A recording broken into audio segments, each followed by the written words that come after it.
Hello everyone, I am Kwanto, the artist author of the Bill Manhwa, The Realm of Dreams and Soulless on Webtoon Canvas. In this video, I will show you my drawing process to make a Webtoon chapter featuring chapter 105 of my webcomic The Realm of Dreams.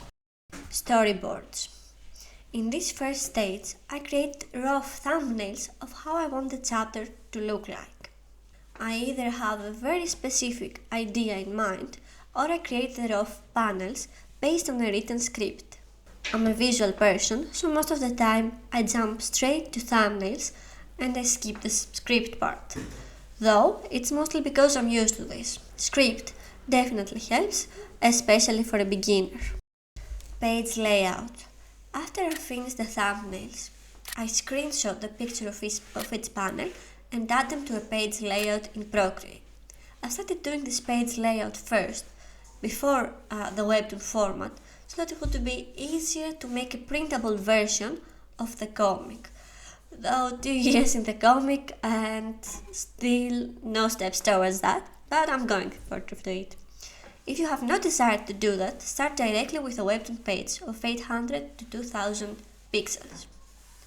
When I finish with the page, I export it and add it to Clip Studio Paint. Recently I've updated to X, so I have a file of multiple pages and I use that to add to my new comic pages and have them all together.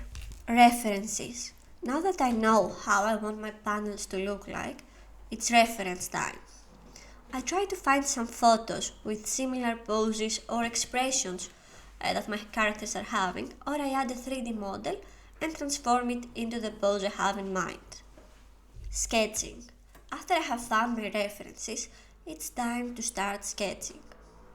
I don't like to go to too much detail here, which means that inking is a bit more difficult for me. But it works for me that way, so hopefully one day I will be less lazy and do a less rough sketch before I actually go to inking. Inking. When the sketch is finished in all the pages, I start inking. I make a new vector layer for that.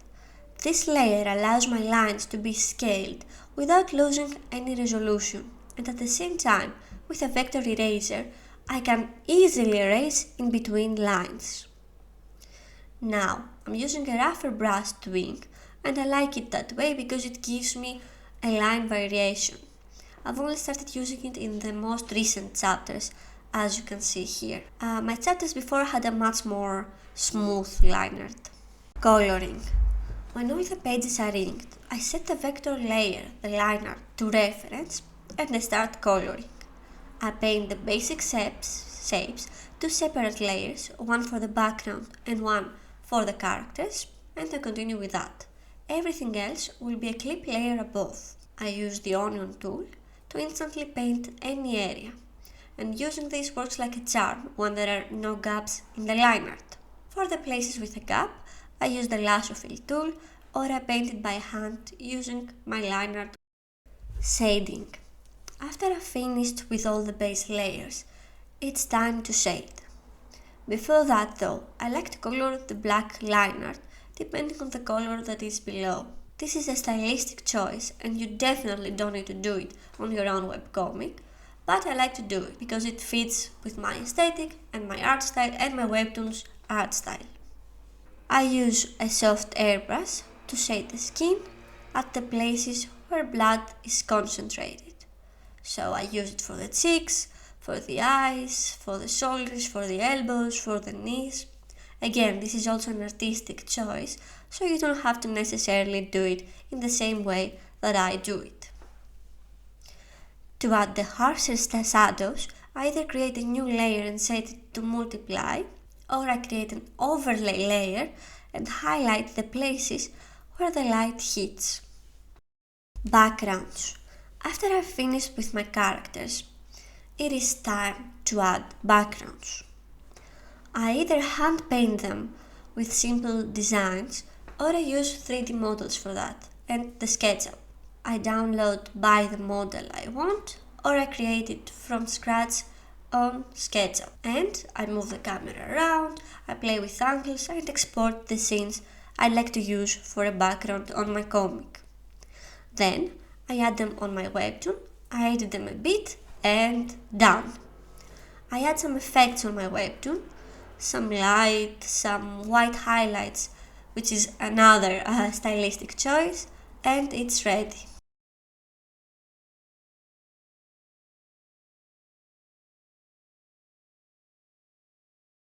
Exporting the Webtoon. I export the pages as a PNG without the white background of the canvas, and then I go to my photo library. I duplicate the photo as many times as the number of panels and I crop each panel out. Now I have all my panels separated as small PNGs. To actually create the Webtoon page, I create a new canvas on Clip Studio Paint. I set it to 800 by 20,000 pixels and I add my panels.